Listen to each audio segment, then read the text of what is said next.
ನಮ್ಮ ಕಾಲಗಣನೆಗೆ ವಿಶೇಷವಾಗಿ ಸೂರ್ಯನ ಗತಿಯನ್ನೇ ನಾವು ಅವಲಂಬಿಸ್ತಕ್ಕಂಥದ್ದು. ಹೀಗೆ ಸೂರ್ಯನಿಂದ ಭೂಮಿ ಹುಟ್ಟಿದೆ, ಸೂರ್ಯನಿಂದ ನೀರು, ಸೂರ್ಯನಿಂದ ಅಗ್ನಿ, ಸೂರ್ಯನಿಂದ ತೇಜಸ್ಸು, ಸೂರ್ಯನಿಂದ ಪಂಚಭೂತಗಳೆಲ್ಲವೂ ಕೂಡ ಸೃಷ್ಟಿಯಾಗಿರತಕ್ಕಂಥದ್ದು ಅಂಥೇಳಿ ಜ್ಯೋತಿಷ್ಯ ಶಾಸ್ತ್ರವು ಕೂಡ ಹೇಳುತ್ತೆ. ಹೀಗೆ ಸೂರ್ಯನಿಗೆ ನಮ್ಮ ಧರ್ಮದಲ್ಲಿ ವಿಶೇಷವಾದಂತಹ ಮಹತ್ವ ಇರುವುದರಿಂದ ಸೂರ್ಯನ ಒಂದು ಅರ್ಚನೆಗೆ ವಿಶೇಷವಾದಂತಹ ಪರ್ವಕಾಲಗಳನ್ನು ಗುರುತಿಸಿದ್ದಾರೆ.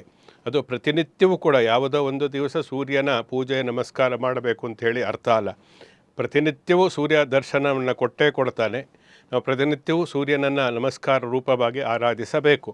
ಆದರೆ ವಿಶೇಷವಾದಂತಹ ಪರ್ವಕಾಲಗಳಲ್ಲಿ ಅಂದರೆ ರಥಸಪ್ತಮಿಯ ದಿವಸ, ಮಕರ ಸಂಕ್ರಾಂತಿ ಅಂತಹ ಪರ್ವಕಾಲಗಳಲ್ಲಿ ಒಂದೊಂದು ಸಂಕ್ರಾಂತಿಗಳು ಒಂದು ರಾಶಿಯಿಂದ ಇನ್ನೊಂದು ರಾಶಿಗೆ ಸೂರ್ಯ ಕ್ರಮಿಸ್ತಕ್ಕಂತಹ ಸಂದರ್ಭದಲ್ಲಿ ಈ ಎಲ್ಲ ಒಂದೊಂದು ಸಂಕ್ರಮಣ ಅಂಥೇಳಿ ಹೇಳ್ತೀವಿ.